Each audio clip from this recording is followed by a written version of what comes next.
Hai teman-teman, ketemu lagi dengan aku Dame di channel aku Dames Oracle. Pagi ini aku mau bikin energi update untuk seminggu ke depan dari tanggal 28 sampai dengan tanggal 4 September ya. Dan aku akan pakai dua deck seperti biasa. Yang satu si Divine Guidance aja, deck yang paling lama yang ini. Dan yang satunya lagi juga salah satu deck aku yang juga paling lama aku pakai, yaitu Gateway Oracle Cards dari Dennis Lin. Oke, kita sama-sama shuffle ya. Kemarin thank you banget buat teman-teman yang sudah hadir nemenin aku sharing live tentang tanggapan aku mengenai masalah child free.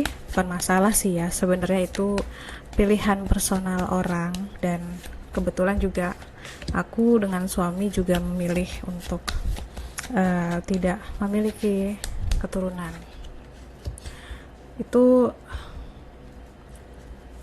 benar-benar nggak ada sangkut pautnya sama orang lain, dan kita juga nggak pengen mempengaruhi orang lain untuk ikut pilihan kita itu. Jadi kita suka bingung aja kenapa orang nggak bisa ngehargain perbedaan gitu ya. Jadi kalau misalnya aku bilang aku dan suami memilih untuk tidak memiliki anak, lalu banyak banget pihak yang keberatan gitu. Sama kayak ini sekalian sharing aja ya, kita udah lama nggak sharing, aku sih udah lama nggak sharing. Sama kayak waktu tentang perbedaan lah, aku sadar banget manusia itu belum banyak yang cukup dewasa untuk bisa menerima perbedaan, terutama di Indonesia ya. Padahal kita sendiri tahu bahwa manusia itu diciptakan sangat beragam, dan mereka semua berhak memilih cara hidup mereka, cara mereka beribadah, cara mereka menjalani hidup gitu. Nah, itu aja belum banyak orang yang mau gitu menghargai. Kadang kita nggak perlu mengerti gitu pilihan seseorang, tapi hargain aja bahwa kalau itu membuat mereka happy, ya udah kita ikut bahagia aja gitu kan. Jadi lumayan challenging sebenarnya, tapi untungnya aku dari kecil memang hidup dengan latar belakang yang sangat beragam. Dan aku akui waktu growing up di Jakarta ya, kan aku dari kecil sampai sekarang masih di Jakarta, bahkan di Jakarta gitu ya. Ketika orang-orang tahu, misalnya waktu itu mamaku pindah agama lagi gitu. Jadi balik dari sebelum nikah dia Kristen, kemudian dia masuk Islam, lalu Kristen lagi gitu ya sampai sekarang, dan alhamdulillah masih sehat gitu. Beliau udah 78 tahun umurnya dan sangat konten ya. Artinya dibandingin orang-orang seusianya, aku bisa ngelihat mamaku tuh sangat peaceful di dalam. Sudah banyak menerima, banyak merasa cukup dengan kehidupan. Terlepas dia mungkin kalau orang lihat kok anak-anaknya Islam tapi mamanya Kristen gitu ya. Jadi itu aja aku masih sering dapat ujaran-ujaran kayak, kamu nggak mau gitu masukin mama kamu ke Islam sebelum dia meninggal. Terus aku sampai, oh my god gitu, emangnya lo siapa gitu, emang lo Tuhan gitu kan ya. Kenapa sih nggak bisa membiarkan orang menjalani kehidupannya hingga dia berpulang dengan damai gitu? Dan emangnya kalau dia Islam bisa menjamin dia hidupnya damai dan diterima di surga gitu kan? Enggak gitu. Emang aku tuh suka nggak habis pikir kenapa masih ada aja sampai hari ini orang mempertanyakan pilihan hidup orang gitu kan?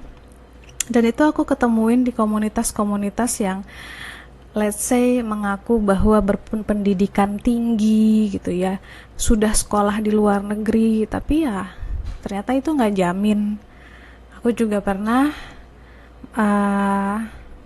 ditanyain juga gitu kan, mamanya masih Kristen gitu. Terus aku yang cuman ngelihat orang ini dengan, dan ini ya, orang yang ngomong ini juga orang tua gitu kan, jadi kalau mau aku frontalin aku jadinya takut kurang ajar. Cuman aku cuma ngeliatin aja, maksudnya apa ya tante, aku bilang gitu. Ya kan sayang udah usia segitu gitu. Hah, aku cuma ketawain aja gitu kan. Sama kayak dia juga gitu, mempertanyakan kenapa sampai umur segini, misalnya waktu itu aku belum menikah, atau kenapa sampai umur segini aku belum pakai jilbab. Aku sampai oh my god, kenapa sih nggak urusin hidup lo aja gitu kan, emang hidup lo udah beres gitu kan, sampai lo repot banget ngurusin surganya orang. Sorry agak emosi. Jadi aduh, aku tuh nggak habis pikir ya teman-teman, kita itu apakah diajarin di agama kita untuk ngutak-ngutik hidup orang? Kan enggak ya. Setiap agama aku yakin kalau dipelajari dengan benar, tidak tidak dibelok-belokin itu yang namanya ayat-ayat di dalam kitab suci, aku yakin nggak ada tuh yang namanya uh, mau masuk-masukin suatu umat ke umat lain. Emangnya agama itu MLM? Kan enggak. Coba kan kasih komentar ya, menurut teman-teman gimana? Kan semuanya, kalau aku ya secara pribadi, kita semua mati pulang ke tempat yang sama gitu loh. Dan seperti yang selalu aku juga bilang, kita juga sebelum lahir tuh nggak ada agamanya gitu loh. Dan nggak ada tuh Tuhan ngejebretin seorang Damiria Damayanti waktu orok terus di jidatnya ada tulisan Islam gitu atau Kristen gitu kan. Enggak, itu semua kan dikasih sama orang tua kita, dididik sama orang tua kita. Jadi aku selalu ngerasa apapun yang kita percaya, bahkan ketika kita ngomong sama tanaman kita ngerasa damai, that's your religion gitu. Dan itu bukan artinya harus dipegang sampai mati, enggak. Kalau di tengah jalan kamu merasa bahwa ternyata dengan hidup sederhana aja kamu udah merasa dekat dengan Tuhan, menurut aku itu lebih baik daripada koar-koar membela agama tapi hidupnya sendiri tidak membawa kedamaian, malah menciptakan kehancuran di sekelilingnya, perpecahan gitu kan. Aneh gitu, gue nggak habis pikir sampai sekarang. Oke deh, sebelum makin panas suasana dan pembacaannya jadi terpengaruh sama emosi aku, ini aku udah ada ya di depan aku 5 kartu tuh, 2, 3, bener kan 5 ya. Jadi ini adalah energi update untuk minggu depan. Semoga pembacaannya memperjelas apa sebenarnya yang sedang dan akan terjadi, nggak akan terjadi, tapi yang mendominasi energi kedepannya. Oke. Ya teman-teman, bisa lihat lah ya sedikit. Jadi di tengah-tengah ini ada gambar kayak belum nyatu ya. Jadi ini nih sebenarnya ada energi yang belum selaras, atau ibarat kata gini, sebenarnya ini perubahan-perubahan yang kita rasakan itu adalah untuk kebaikan ya. Jadi kayak misalnya aku nih ya, karena ini adalah channel aku, jadi aku cuma bisa sharing dari pengalaman aku aja, tapi siapa tahu ada yang bisa relate. Jadi beberapa waktu lalu aku ngerasa seluruh badan bagian kiri aku banyak yang sakit gitu. Jadi dari kepala, migrain, kemudian daerah sekitar pipi udah kayak orang sinus, padahal aku nggak punya sinus. Terus ke rahang nih ya, rahang, gusi gitu, ke bahu, bahkan kadang ke tangan gitu. Aku tahu sih ada posisi-posisi di mana kalau aku kerja tuh ngeberatin badan sebelah kiri aku, cuman biasanya nggak seheboh ini, dan itu sakit sampai ke betis, kemana gitu deh. Nah, aku bingung kan, maksudnya what have I done gitu sampai kayak begini banget. Terus ngobrol lah sama suami, kebetulan kan Asril juga orangnya lebih sensitif dan lebih peka daripada aku untuk urusan energi ya dan urusan healing gitu. Jadi ya dia kadang-kadang sambil kayak misalnya ngobrol sama aku, terus dia pegang bagian tubuh aku yang gak enak gitu ya, nanti dia bisa merasakan bahwa sebenarnya gak enak ini kamu bukan sakit beb, dia bilang gitu. Justru ini sedang dimunculin semuanya, hal-hal yang terpendam, jadi penyakit-penyakit yang seharusnya keluar. Nah ini sedang dimunculin, jadi gue harus apa, aku tanya gitu, gue harus ke dokter gigi kah, atau gue harus minum obat mah kah atau apalah gitu kan, aku tanyain. Terus dia bilang nggak usah, biarin aja. Kamu nafasin aja gitu ya, mau sambil napas kamu zikir, pokoknya kamu let go, jangan mencoba untuk meredam rasa sakitnya, jangan mencoba mengobati lah, karena dalam hal ini kalau kita mengobati kan artinya kayak kita nge-push dia lagi ke dalam ya, jadi dia nggak dibiarkan timbul gitu. Biarin aja beb gitu, emang nggak enak, tapi ini tuh sebenarnya sedang masa penyeimbangan, habis ini kamu akan balance. Nah, begitu juga dengan energi di minggu depan ya. Jadi mungkin teman-teman kalau menemukan ada tubuhnya yang tahu-tahu kok aneh banget, nggak enak, nggak hilang-hilang, terus udah dicek nih misalnya ke dokter gitu ya, terus dokter bilang nggak apa-apa, misalnya kamu cuman flu atau kamu cuman mah gitu, nggak usah takut, karena memang nggak cuman buminya aja yang sedang menyelaraskan diri gitu ya, manusia juga pasti kena efeknya ke badan. Dan kalau dilihat dari kartu-kartu yang sekelilingnya, ada kartu divine guidance ya teman-teman, jadi ini memang sudah meant to be. Ini memang kalau tarot ya, kartu-kartu yang seperti ini nih, yang nomor 44 ini udah kayak major arcana, artinya takdir ya, destiny gitu. Jadi apa yang sedang terjadi ini seperti karma yang sedang berbuah, jadi jangan dicegah. Misalnya kayak sakit ya, balik lagi, misalnya sekarang lagi ada gangguan di fisik gitu, teman-teman menderita sakit apapun itu, mau flu atau mungkin sakit kepala. Kalau flu kan emang jadi istirahat gitu, atau sakit-sakit yang agak membutuhkan pemulihan panjang, ketahuilah bahwa itu salah satu karma yang berbuah. Karma yang berbuah itu artinya apa yang dulu banget kita lakukan, ucapkan atau pikirkan mungkin memberi dampak yang tidak baik bagi lingkungan sekitar, dan karena alam selalu menyeimbangkan diri dan sifatnya adil, jadi itu mau tidak mau harus balik lagi ke kita. Nah, kalau kita lari dalam tanda kutip dari karma ini, nanti ketika dia berbuah, dia berbuahnya juga akan lebih berat. Jadi aku bisa bilang jalanin aja dengan sabar, dengan ikhlas gitu. Izinkan apapun yang tidak enak ini terjadi ya terjadi. Nanti kan nothing lasts forever ya teman-teman. Nanti dia akan berlalu. Nah, di sini juga ada kartu-kartu kayak fokus on target, kemudian ada illumination, dan yang terakhir ini ada infinite love. Masih kayak gini sih temanya tuh, kalau nggak salah kemarin juga mirip ya. Jadi meskipun suasananya kurang nyaman, perubahan-perubahan yang kita alami ini bikin kita kayak nggak siap ngadepinnya, dan kita harus apa ya, yang misalnya tadinya kita aktif kita harus diam, yang tadinya kita orangnya nyantai kemudian kita harus kerja keras gitu misalnya tiba-tiba, itu kan sesuatu yang nggak nyaman. Di sini sih disaranin teman-teman jangan lupa bahwa kita semua mampu menghadapi ini.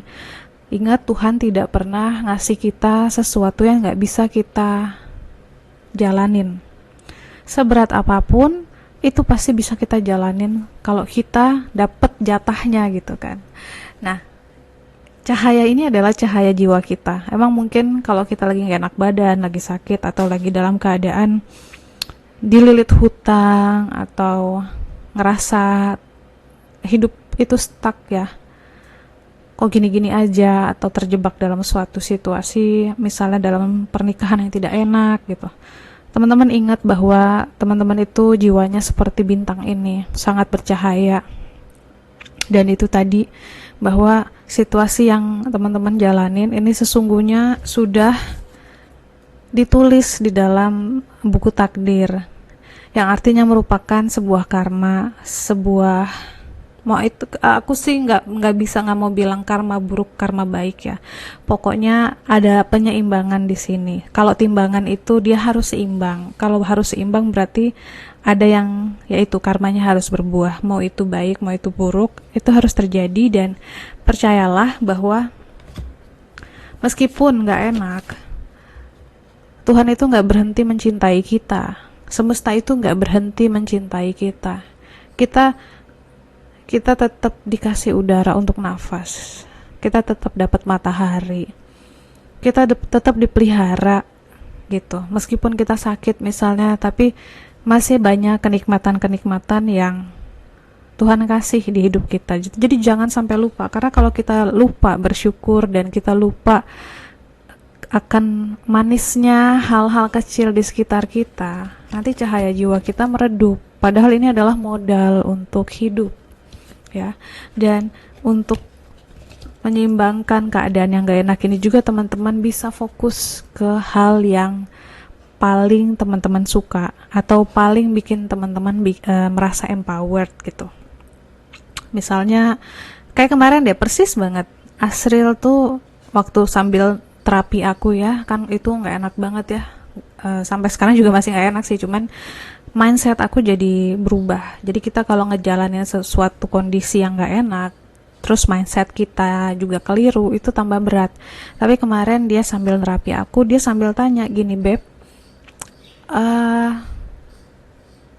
coba inget-inget apa sih dalam satu hari hal yang paling kamu suka banget lakukan atau kamu nanti-nantikan gitu untuk melakukan. Misal pas bangun pagi tuh kamu udah mikir, nanti gue gini, nah itu apa sih yang paling bikin kamu seneng gitu. Aku bilang, aku senang jalan-jalan gitu kan,